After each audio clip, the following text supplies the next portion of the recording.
I didn't move to Hawaii thinking I was gonna be a beekeeper, that I was gonna run a honey company, that we were kind of gonna like get into farming. Like my husband grew up here and he kind of resented farming because of the lifestyle. It's hard work. But then you fast forward and you become an adult and you start to look at the world and you think, wow, this really is special. This is something that needs to be taken care of. Marina Tolentino over in Waianae has been doing some amazing things with honey, with bees, with these little tiny creatures that have this huge impact around the entire Ahupua'a system out in Lualua area. And you know, as a small business owner, it's always fun to just hear about the journey and hear about the family, hear about the story of what other people are doing to just feed themselves and feed their communities. So I wanted to go and connect with her and see what they're doing, hear about their process, and just learn a little bit more about what they're doing at Tolentino Honey. You hear, oh, I'm gonna go on a bee excursion. You're like, I have no idea what that would be. Yep. No idea. What are my expectations? Okay, you said you're gonna open up from this side. I'm gonna pull the lid off probably this way, This and way. then I can hold stuff this way so the light's on it maybe. So we'll do this once just as kind of a walkthrough, like a real-time experience, and then we'll set up the tripod and get the macro stuff going on. Let me just pull this out of the way. Action. Okay, so this is our smoker. We actually use dried banana leaves, or like the ones that fall off the tree. Makes a great smoker fuel. It just makes it easier to operate. It's not here to harm the bees or anything. It's literally just to give them a little puff to be like, hey, there might be a fire. So instead of coming out and smelling human smell and thinking, defend, defend, they actually go back inside the hive and they gorge on honey.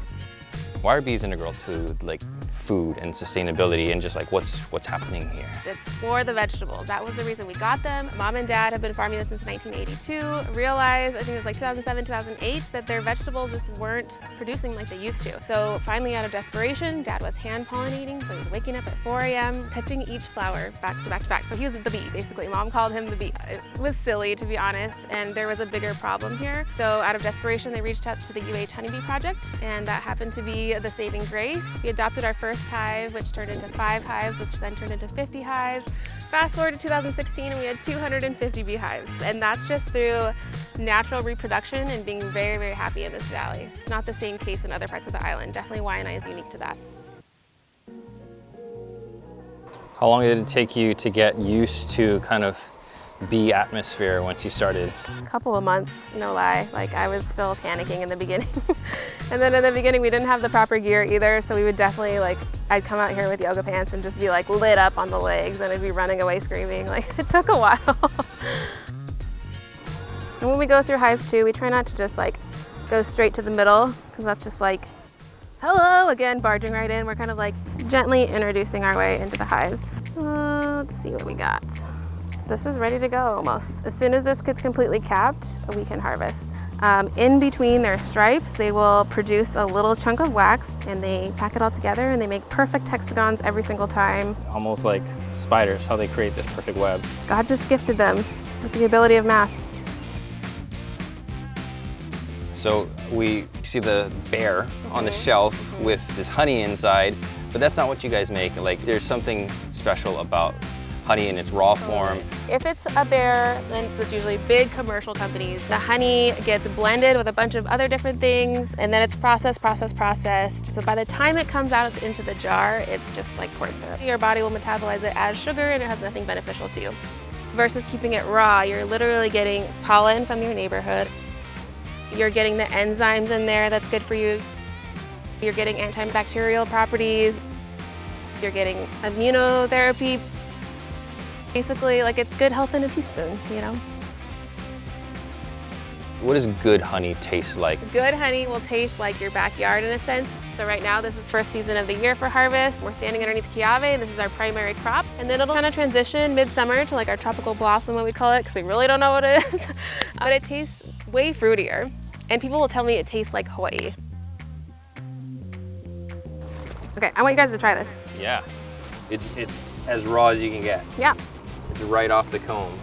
I'm gonna poke my finger inside. It's gonna puncture the comb a little bit, and then Oh, wow. suck it on your glove through your veil.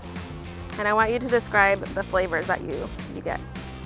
I don't know if I'm cheating because I know it's Kiawe, but I can taste that woody flavor like you would like Yeah. with like a steak or like with pork. It's very light. It's not a really intense honey. It's definitely something table friendly where you can use it in tea and coffee. Yeah, it's not that like really thick, dense, Yeah. chewy almost kind of honey that you Totally. might see. That's pretty crazy. Oh my God, this is happening. So imagine walking this across the field and then putting it in the back of the truck and then bringing it in the garage. And it's just like all the things. It's exhausting, but it's worth it.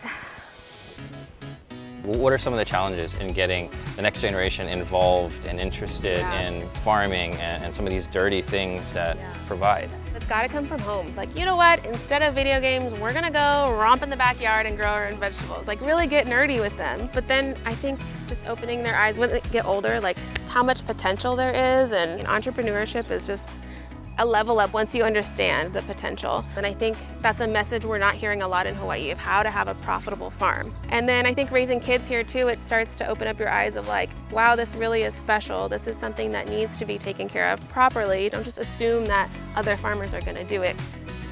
So that was pretty amazing. Tasting honey directly from the hive. Make sure you go check out Tolentino honey at your local stores, or find them on Instagram, Facebook, and see all the fun things that they're doing. And go learn about their story, go learn about their family, because they're doing some amazing things out in Waianae. That wraps it up for this one, and we'll catch you on the next one. Aloha. Do you feel calm at all? Yeah, Yeah? Okay. I do. See, that's how I feel. I'm like, I'm with nature. I'm like chilling with the bees. Like, it's meditative in a sense where Yeah. you're just like one. You have to really pay attention to what you're doing.